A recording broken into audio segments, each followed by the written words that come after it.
Great. Thank you, John. Oh, looks like we're recording. Thank you, John. And thank you, Alex, for getting this all set up. I'm excited to be here. The auditing process, audit preparation. This is something that is near and dear to my heart. I speak about it often, and it directly, I think, impacts a lot of us. And I think from the number of individuals on this webinar, it clearly impacts you and your organizations as well. So I'd like to welcome everyone. Before we get started, I've noticed a lot of organizations view the annual audit more as a compliance exercise, a necessity performed due to regulatory requirements, but there's a lot more value that can be derived from this process. Aside from just what would be considered audit testing, audit professionals spend hours performing required risk assessments and walkthroughs of operational processes and internal controls. As a result, your audit team can provide you with additional knowledge and insight to strengthen your operations, make better use of your data, and implement best practices. In this presentation, we're going to walk through the audit process, discuss tips for an effective audit, how you can work alongside your audit team to get the most out of your audit. As John said, I'm David Hegstrom, partner at Harris CPAs. I'm representing our nonprofit group today on this call. It's not just me. There are many people at Harris CPAs that work to provide the resources and support for our clients. I think it's important that I call that out, not just because I have a great team that works diligently to try to make me look good, which is no small task, but because it's important to understand that the regulatory environment that we're finding ourselves in, and beginning is not the right word, but is continually increasing in complexity. We need trusted advisors in our corner to help us mind the gaps, find where we need assistance, where we need help to keep our organizations on the right path as far as compliance goes. So with that, I want to thank Jatasa again for organizing this webinar and exercising a commitment to excellence that we're all benefiting from. So with that, let's go on to the fun stuff. Let's see, here we go.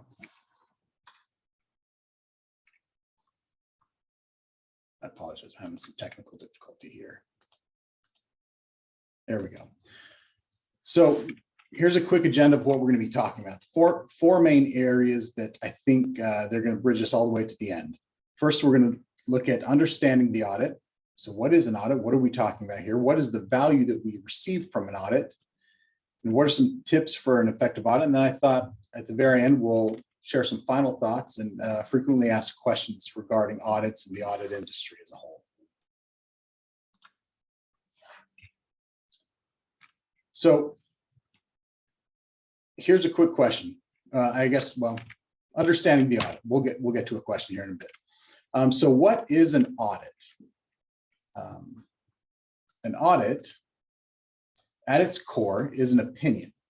And it's an opinion based on essentially data compiled and provided by clients, by organizations, usually evaluated, tested by audit staff, reviewed by maybe audit seniors and audit manager, depending on the size and complexity of an organization, and finally reviewed by an audit partner. And it's that audit partner's responsibility to provide an opinion. So even at its most fundamental level, an opinion is somewhat a little bit abstract. But when I talk about an audit here, and I mentioned the first point on this slide is an audit is the highest level of assurance services. And I wanted to discuss a little bit about what are these assurance services. There's about three main assurance services. You could look at agreed upon procedures also as an assurance service. However, we're not really going to get into that today.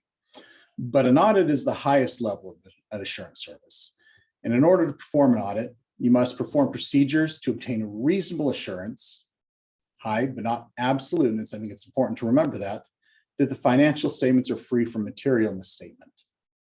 And there's that component of materiality in there where Materiality really is a judgment on the auditor's part regarding the size and perhaps risk of certain areas on the financial statement. To perform an audit, you must obtain a reasonable or obtain an understanding of the entity, the internal controls, and assess fraud risk. You must obtain audit evidence through inquiry, physical inspection, observation, third-party confirmations, examinations, analytical procedures, and I should say and/or other procedures, because not all of those are necessary for every account or every component of financial statements, but in some form or fashion, those different types of procedures are going to be applied. To have an audit, the auditor must be independent of the organization, and you're required to report any significant deficiencies or material weaknesses identified during the course of the audit. So is there more to life than auditing? Oh, here we go. Is there more to life than auditing? Yes, there is also review engagements. Review engagements are an assurance type engagement. And it's important to recognize in here that they are significantly less in scope than an audit. And if you've ever read through a review engagement letter side by side with an audit engagement letter, which who hasn't, let's be honest, that exact phrasing and that exact wording that, again, a review is substantially less in scope than an audit is included in that engagement letter. So with a review engagement, the CPA is going to perform analytical procedures over the financial statements and make pertinent management inquiries. By performing these procedures, the CPA can provide limited assurance that there are no material misstatements. And remember, at this level, testing the financial accounts and records are not required. So audits and reviews sound awesome. There couldn't possibly be another type of assurance engagement, right? Yes, but actually no. So like I said, there's technically 3 types of assurance engagements. However, that last one, a compilation, is technically a non-assurance engagement lumped in with the other 2 assurance engagements, just because we wanted to confuse some folks. Essentially, with a compilation engagement, the CPA will present the financial statements and related footnotes. And that's about it. There's not going to be necessarily discussions. There's not going to be any analytical procedures. We may have a discussion about, and I may ask some questions about accounts, but at face value, you provided me a trial balance. I'll look at it. I'll look for any obvious errors or mistakes. But again, I'm not going to express an opinion regarding the accuracy of these financial statements. And so you can think of this, I like to describe these 3 types of engagements using a single account. So if we were to think about accounts receivables for a second, with an audit with accounts receivables, maybe we'd send out AR confirmations to clients that you have or individuals that you have on your AR aging report. With a review engagement, we perform some analytical procedures and ask you about any changes. With a compilation engagement, you're going to provide me your trial balance, you're going to provide me your numbers, and I'm going to say, excellent, let's move on. So that's basic. That's kind of how I like to look at it using a single account. That's the level of work that goes into each of these engagements.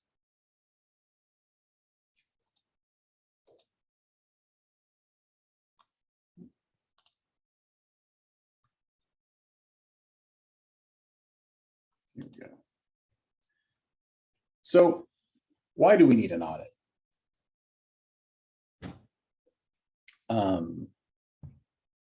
Most of you are probably saying because we have to. And honestly, that's a perfectly good answer. As an auditor, the first step of an audit is to assess risk and to understand the interested parties that the interested parties at play and what requirements initiated the need for an audit so that we can begin performing our preliminary risk assessments. So there's like we said, there's a variety of reasons for obtaining an audit. State requirements vary wildly state to state, particularly for nonprofit organizations. I'm here in Boise, Idaho. In Idaho, it's kind of the Wild West, where there really is not a regulatory requirement for a lot of nonprofit organizations to receive an audit, at least at the state level. It's very different. I know California, for example, if you receive over $200,000 in non-public funding, or I guess non-federal, non-state funding through donations, so through the public, you are required then by the state of California to receive an audit. And like I said, it varies wildly from state to state. Those are two pretty easy examples, but I would suggest if you're working in a state, you look at those regulatory questions on your Secretary of State website and understand what you're required to do. At the federal level, if you receive more than $750,000 in federal expenditures in any fiscal year, you're going to be required to receive what's called a single audit. And in that case, a single audit it sounds smaller than a regular audit, but in fact, it's a little bit larger. It encompasses more testing of internal controls, and there's a lot of additional procedures that your auditor is going to have to perform. Maybe you have grants or foundations asking for audited financial statements or reviewed statements. Perhaps debt covenants require you to receive an audit or a review, maybe even a compilation. In some instances, organizations just want to increase or demonstrate their commitment to transparency. And in that instance, usually my first question is, if there's not a regulatory requirement, do you really need an audit, or is there another assurance service that would meet your need? Perhaps we can put together a schedule, a different type of testing that would maybe even benefit you more than an audit and would cost less, as audits are time and cost intensive. And finally, maybe your auditor just is a swell person with interesting thoughts, feelings, and opinions about a lot of different topics. And I think our marketing director put that in there for me. Most audits, so why do we need,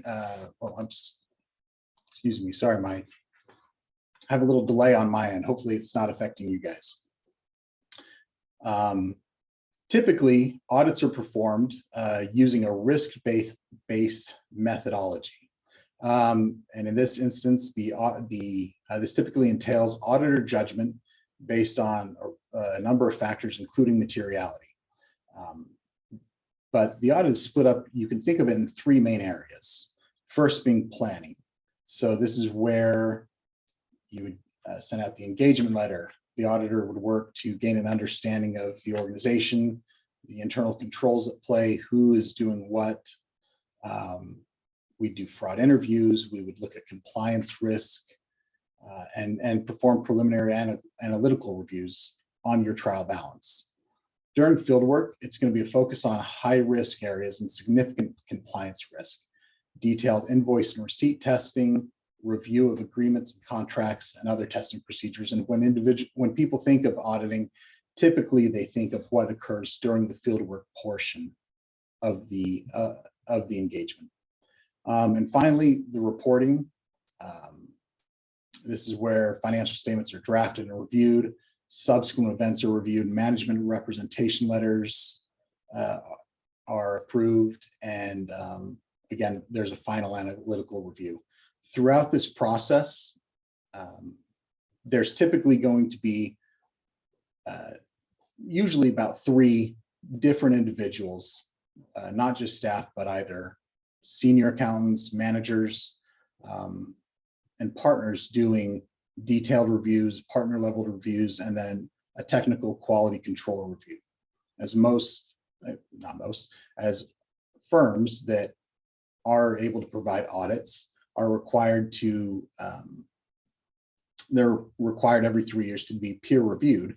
And so that quality control process internally has to be in place. And so when you think, well, I've received a draft of the financial statements, why have I not had a signed finalized copy yet? It's probably because it's going through that quality control review that has to be performed by generally accepted auditing standards. And I guess I should say, if anyone has any questions, I think we can raise hands or type questions in the chat box. And I think Alex is monitoring that. So if we have questions, please don't hesitate to raise your hand or speak out. I'm happy to stop and answer. Yeah, we actually just had our first question, David. Great.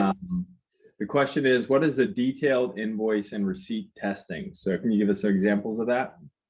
Absolutely. So typically, when you receive your document request list, and we'll talk a little bit about this, but during that component, we're going to look at certain accounts that have been scoped materially significant, or perhaps larger unusual transactions. And we're going to say, we need to see essentially the third-party documentation. Remember, if we think about the difference between audits and reviews, an audit, essentially we have to reach out for third-party verification. As a review, if you say, hey, here is our information, and we perform analytical procedures and gain a level of comfort, we can provide an opinion based on reviews. But with that audit standard, we can't just say, here's the trial balance, here's the general ledger, let's put together the financial statements or whatever it is. We would have to actually reach out and say, okay, you incurred a cost for this, or you capitalized this fixed asset. Provide us the documentation for not only the cost, but perhaps the amortization schedules if you went through financial institutions. Does that answer questions? I think that covers it. Thank you. Excellent. All right. All right, so let's talk about the value of an audit. I have a dentist who thinks he's a comedian. And he said to me, when I first started going to him, he found out I was a CPA, and he was like, oh, okay. And then he found out I was an auditor, and he said, oh, you're now my new favorite patient because your clients hate seeing you as much as my clients hate seeing me. I was like, dang it, Dr. Widdison, I'm already here. I'm already having a bad day. So aside from being a dentist, he also sent me into a spiraling depression. I pulled myself out. But, I've thought about that, and I've thought, I hope that's not the case. I hope it's not just, all right, everyone, let's do what we need to do to get through this audit and get the auditors out of here. I hope that there is value outside of that as well. And I was just wanted to put this out there. If there is anyone that that receives audits on a regular basis, on an annual basis, what value outside of just the audit report does your organization get? I mean, are you perceiving value? I hope there is. And if you're not, then that's the fault of an auditor. That's the fault of accountants. And I certainly understand communication is not a CPA's forte, but I'm just curious if anyone out there has a comment on that. Yeah, one thing I can think of, David, while we wait and see if anybody has anything in chat, is obviously access to funding. A lot of organizations require an audit. And also it is an opportunity to improve processes, right? So management letter is not necessarily a slap on the wrist. It's also an opportunity to improve your internal functions. So yeah, absolutely. Thank you, John. Yeah. Are you going to cover materiality in a future slide by chance? I briefly talk about it, but I can discuss materiality now. Okay. If anyone has questions on that. Yeah, so the question that came in was which transactions require receipts? So if they had a credit card statement, is that sufficient, or are there specific transactions they should be prepared to provide details on? Yeah. Interesting question. So a lot of times with credit card transactions, there's not a lot of detail behind it. And it'll just say, I guess it depends with credit card transactions, how much detail is on it, because it does vary company to company, card to card. So things do look different that way. But what we're really trying to see and what we're trying to look at is,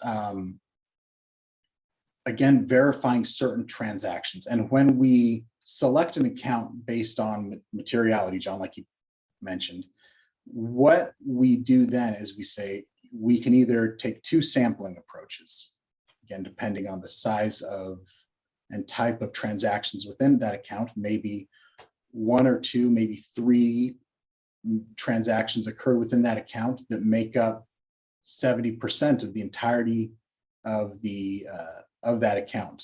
And what I mean by that is, okay, well, if three transactions of three expenses within that one account, and it's a material account occurred, we can be pretty confident then that if those transactions are accurate, we can trace those to supporting documentation, that we then probably only have to sample 3 or 4 of those transactions within one single account, if materiality permits it.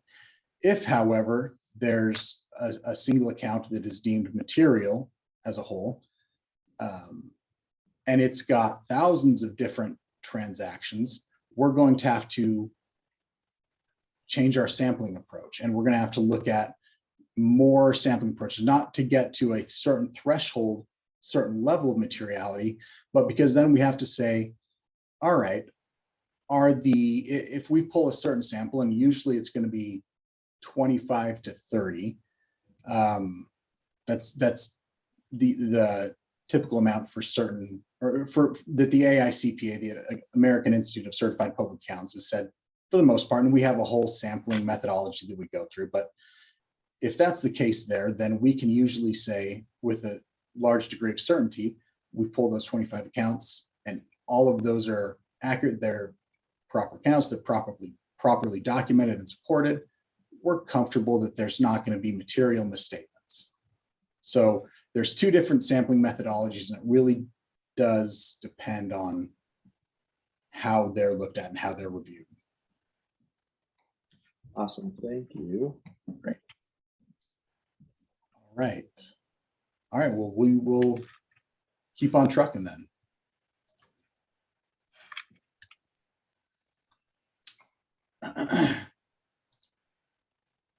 So as we were talking about earlier, an audit essentially is an opinion. And so what are you getting? You are getting an opinion on the financial statements. But that opinion, hopefully what that means is it's building trust with your partners. And by partners, I mean, who's relying on those financial statements? Is it grantors? Is it your lending institutions? Is it others outside of the organization, not just state regulators? Who is needing this audit? So hopefully you're building that trust that the numbers and results that you're sharing with them are accurate and complete. It's also stating that your auditor conducted the audit at a certain level of generally accepted procedures, and that your statements follow generally accepted accounting standards. These are all very important because it's a baseline for comparison. You'll hear auditors say apples to apples, oranges to oranges, or you're comparing apples to oranges. You hear that all the time with CPAs, and well, you almost just can't hear it anymore. But what they're trying to say is, if we're using different levels of measurement, then comparability between organizations and even between year over year within the same organization is no longer feasible or accurate. And so that's why these generally accepted auditing and generally accepted accounting standards, two different standards, are applied during a financial statement audit. If everyone did it their own way, the usefulness of these statements would be next to nothing. There would be no trust in them. But hopefully it also goes beyond just the financials, because as you're going through these financial statement audits, the auditor is going to be discussing internal controls, compliance programs, if you're required to do so for governmental audits, again, single audits, governmental audits. If there's certain state compliance reporting functions that you have to provide, that's supplementary information, that information should be there. There should be a certain degree of material accuracy of the financial statements. You should be able to walk away knowing, hey, maybe there is something, maybe I coded $5 into the wrong account, but at the end of the day, the question that we always ask is, who are the users of the financial statement, which is that very first question we ask. And do we feel confident that everything has been discovered, that everything has been reported, and if there's anything that we haven't looked at, that subsequent events, that it would not change the opinion of the users of the financial statement. That's a that's a question we ask at the end of every engagement. If you're not getting additional value from an audit, you should ask yourselves, are you including maybe your auditor in mid-year calls? How often do you talk to your auditor? How often do you have your auditor and your, if you've got support organizations like Jitasa, are they discussing things on a regular basis? Do they understand changes to the financial statement code? Do they understand changes to the auditing code? What's going on throughout the year instead of just that annual check-in like a dentist? Just like a dentist, you should be brushing your teeth when you're not around. There's certain things that should be done when your auditor's not performing the audit at the end of the year.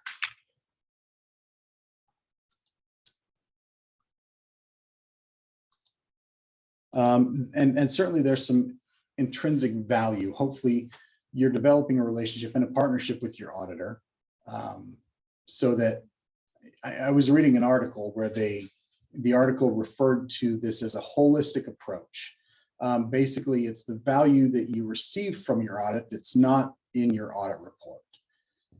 How well does your auditor understand the industry that you operate, and are they passionate about that industry and your organizations? Are you partnering with someone where you're not talking to them just once a year, but you're bouncing questions off them?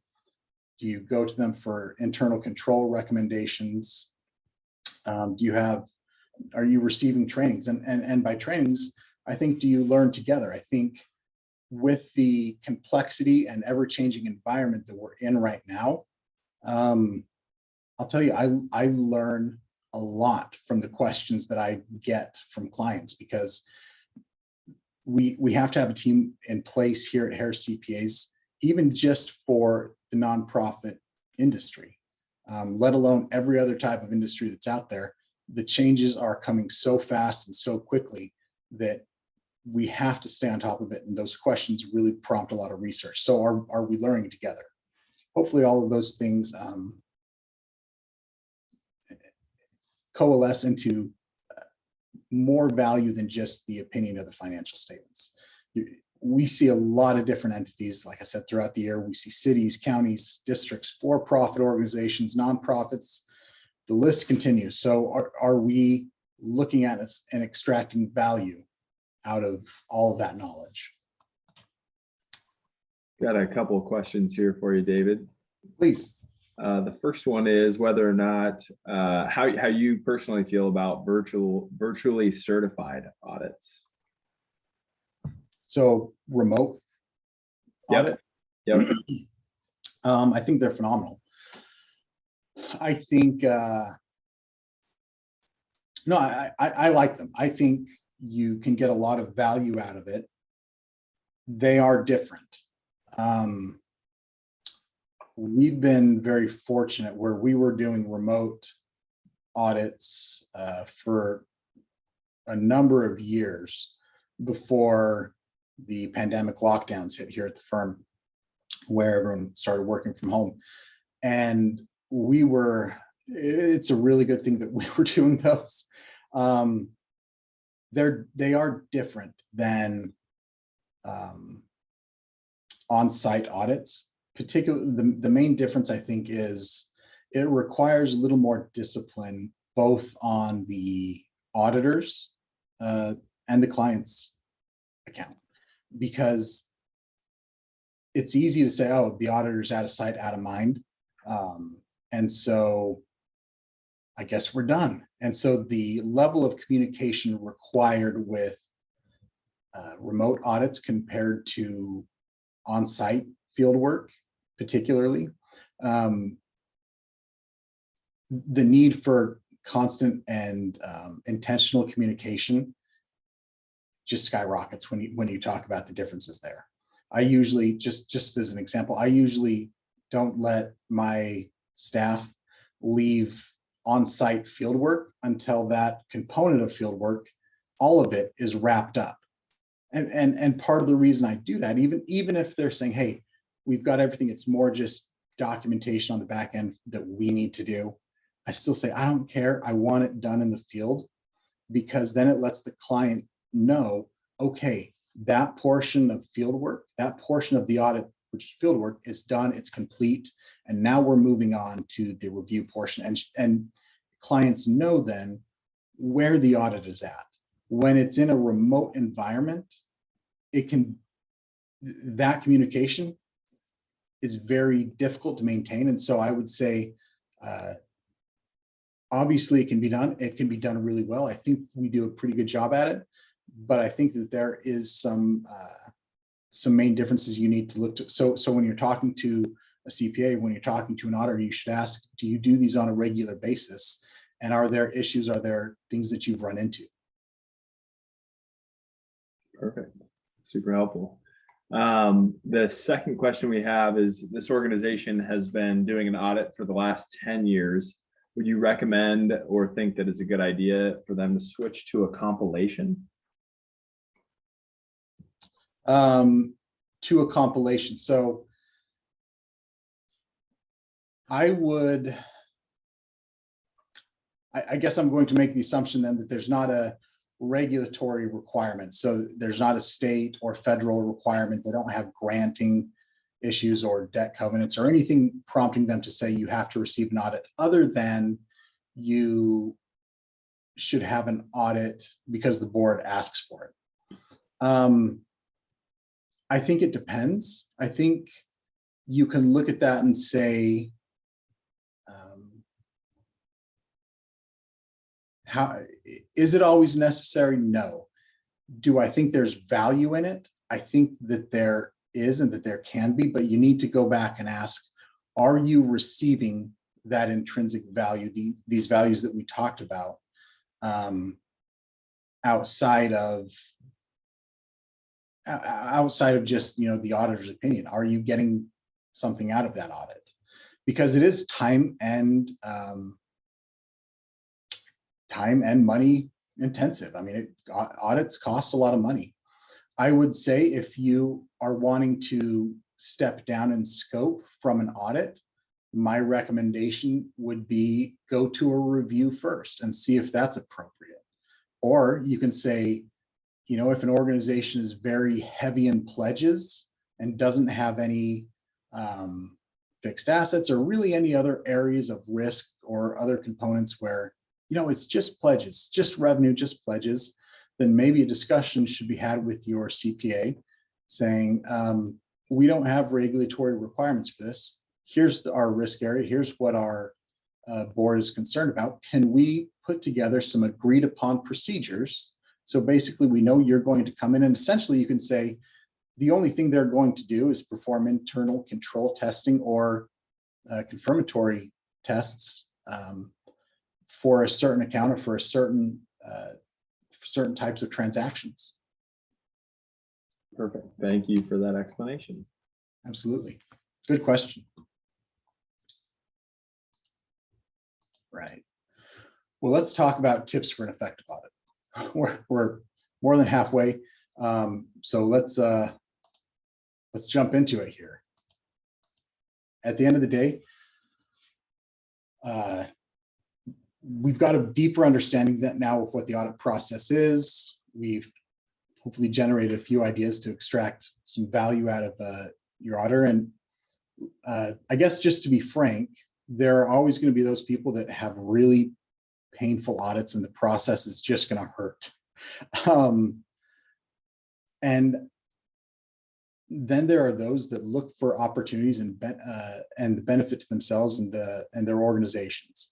I think the latter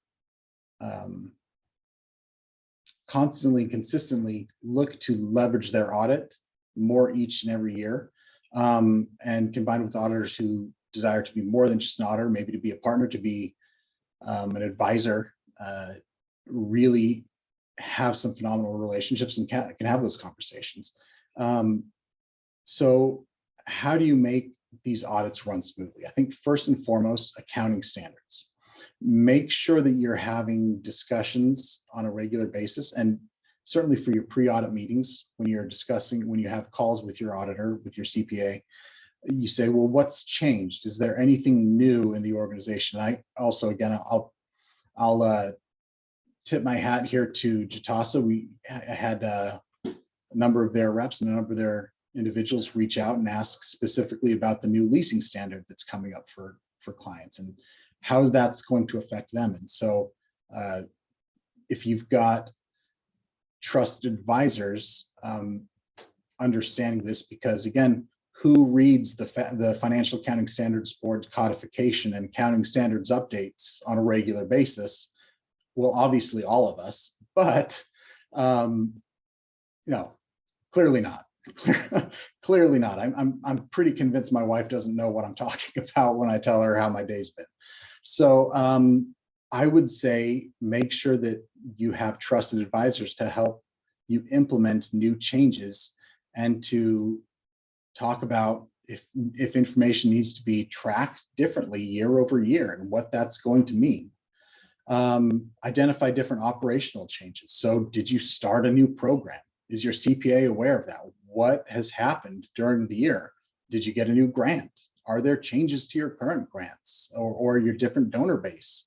Did you have a lot of turnover, particularly in management and with employees who have the role of financial reporting? And are there changes in your internal controls? On a regular basis, are you reviewing the financial statements, right? Are you performing a self-review of your financial processes and of your financial reports and statements? Do you keep your financial schedules updated through the year? Make sure that supporting schedules reconcile to the general ledger more than just annually. Make sure that it's done, I would say, at the very least quarterly. Maybe for low risk items that don't change regularly or very often, quarterly would suffice. But certainly for high risk areas or for high change areas, like you have to be doing your bank reconciliations on a monthly basis. And I know Jitasa helps with that. And does a lot of that. But are you reviewing and making sure that you understand what those reconciliations mean? At the end of the day, when you receive an audit, as much help as our bookkeepers and advisors are, it's not Jitasa or Harris CPAs that's going to be under audit, right? It's going to be each and every one of our nonprofit organizations. So we need to be able to understand and have that knowledge, and so we have to ask those questions, and make sure you're able to explain significant or unusual items, and have those pre-audit meetings, have those annual more meetings throughout the year. So it's not just you go to your dentist twice a year. Obviously you have to be doing things throughout the year. You should be having those touch point meetings more regularly, and sitting down, and certainly if there's changes, do we have those conversations? So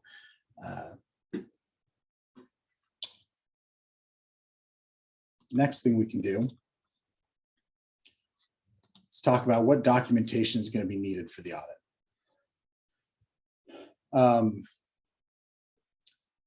If you've gone through the audit, if you've been audited more than once or more than twice or multiple times, I guess, you start to get a feel and an understanding for what the auditor is going to ask for. You're going to start to say, all right, I know that every year they're going to want to see bank reconciliations. Every year they're going to want to see additions to fixed assets.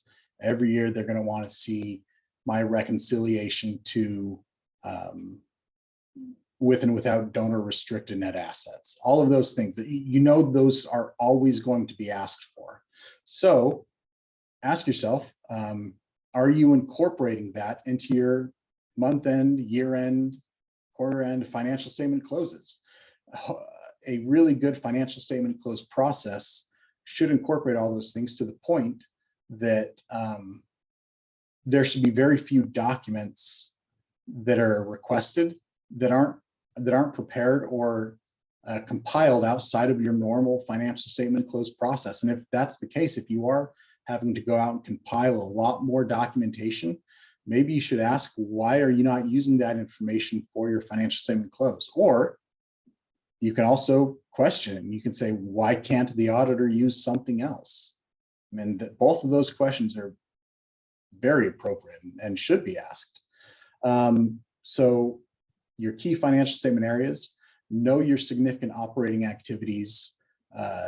Remember, auditors going to focus most of their time on significant areas, and think back to that risk-based analysis that we discussed earlier. The commonly requested items, so the document request list or PBC list, the prepared by client, what PBC stands for.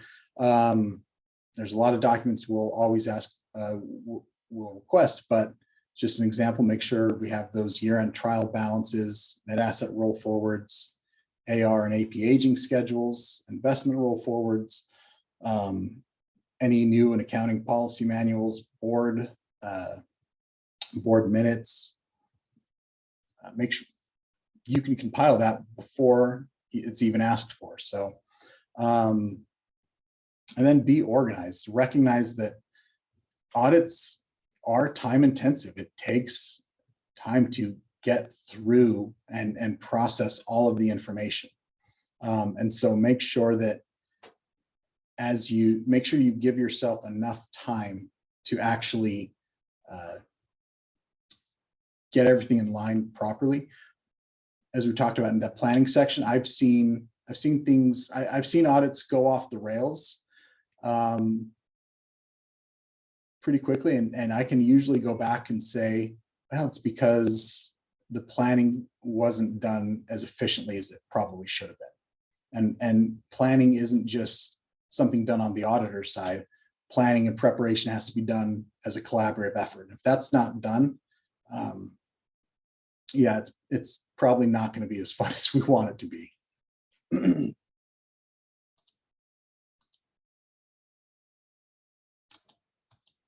So how can we assist in field work?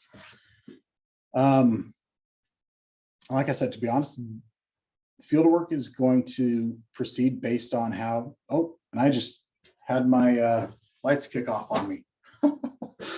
Field work is going to proceed really about as well as how it was planned and how it was prepared for. Like I said, I've seen horribly run field work that, or I guess I should say, I've rarely seen horribly ran field work that came after just phenomenal planning. But the reverse is almost always correlated that way. When it comes to fieldwork logistics, just recognize that maybe one person should be in charge of the major details, having one point of contact for both the audit team, which usually would be the fieldwork senior or manager, even though you will have a partner on your engagement. The partner's typically not going to be overly involved in the fieldwork portion of the audit. So having 2 point individuals through for the organization, and looping in organizations like Chasa, having a point person, usually the account rep. So having those individuals all correlating needs, discussing open items lists, and just the overall logistics, like, is it going to be remote or in person? How many days are planned for field work? Are there security processes, or does the audit team need access to certain accounting software programs. All of those things should be discussed well ahead of time and understood and access provided prior to field work. And remember to be available. Like I said, avoid having key financial employees scheduling time off leading up to, during, or immediately following field work. When that occurs, a lot of times we have to put field work. I mean, if field work isn't properly wrapped up and there are open items, it'll have to be put on hold if, oh, you know, Bob's now on vacation for 2 weeks because the audit's over and he's out of here. Well, all right, I guess we'll wait 2 weeks until it gets back and follow up. Hopefully we don't have another audit scheduled. And so make sure that we can have that time to efficiently complete and wrap up field work.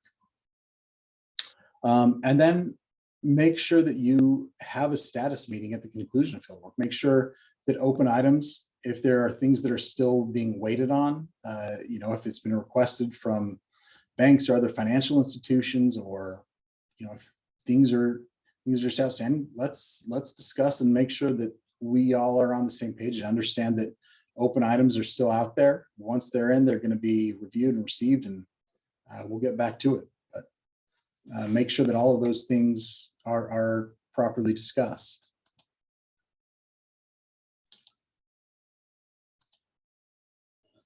Let's make sure that there's clear expectations. So what information is still needed, the due dates, if there is further clarification on anything in the audit process. Remember, I always like to refer back to that process of, hey, once fieldwork is completed, it goes into the review process. So it doesn't mean necessarily that you're done communicating with the senior. Oftentimes you may communicate just as much in the coming week after the week after fieldwork, once it's reviewed by the senior for the detailed component of the engagement. It'll come to myself or to another one of the partners, and we're going to review it, and we're going to have questions, and we're going to send it back to the senior and say, you need to answer these. We need to understand what's going on. Why is whatever it may be not fitting in with our expectations and what we would like, what we would imagine is actually occurring here. What's happening? And typically those review comments require staff or seniors to go back to you and ask those questions. And so a lot of times folks are confused about, oh, well, I thought we were done with fieldwork. I thought we were done with the audit. What's going on? Well, it's now being reviewed, and we're fine tuning. We are challenging ourselves and making sure that that's still appropriate. Make sure that for a smooth audit process, it's just that constant communication. And then when it comes to accurate and timely for financial reporting, I had a professor in college once say, accounting can be done fast, correct, and cheap, but you can only pick two of those. And okay, I mean, I get it. And I certainly see that, you know, if individuals aren't overly prepared, if clients aren't ready, then yeah, there's going to be scope creep, things expand and budgets blow up. But I think there's wisdom in that. But also I think that that way of thinking only holds up if the auditor doesn't have clients that understand their organization's process and understand their fiduciary responsibilities. I think if you have clients with a strong understanding of their organization, of their financial and fiduciary responsibilities, I don't see why you can't really mitigate costs. Costs for audits blow up when clients aren't ready, and typically that's the main reason, and scope creep. But if you have well-prepared clients, which Jitasa helps to make sure occurs, those costs stay down. So I guess finally, as we're rounding out our time, I just had some final thoughts and frequently asked questions. So what's on the horizon? What's coming up in the, I guess, accounting, auditing world that could affect you? First of all, there's really a never-ending list of changes to the accounting codification that are coming up. There is a significant amount of changes coming down the pipeline. And so continue to work with Jitasa, reach out to your CPAs as well and ask what's coming, what do we need to do? Do we need to change any of our processes? There's a lot of discussion around ESG audits, which stands for environmental, social, and governance audits. Those I believe probably in the next 5 or 10 years, we're going to see a lot of requests for those, particularly if you're receiving federal funding. And of course, blockchain and AI.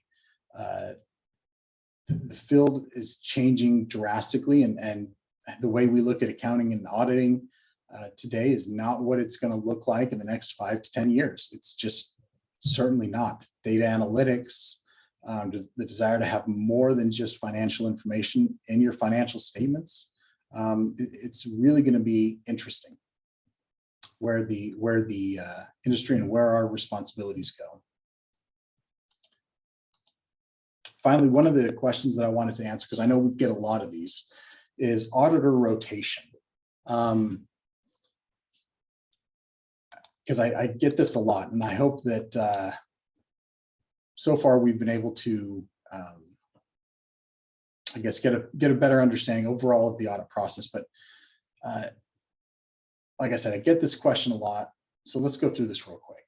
Auditor rotation, pros and cons. It is required for publicly traded companies, right? So New York Stock Exchange, if you've got stock on the New York Stock Exchange, I've got bad news. You just sat through a nonprofit webinar that you should probably disregard. It's not for you.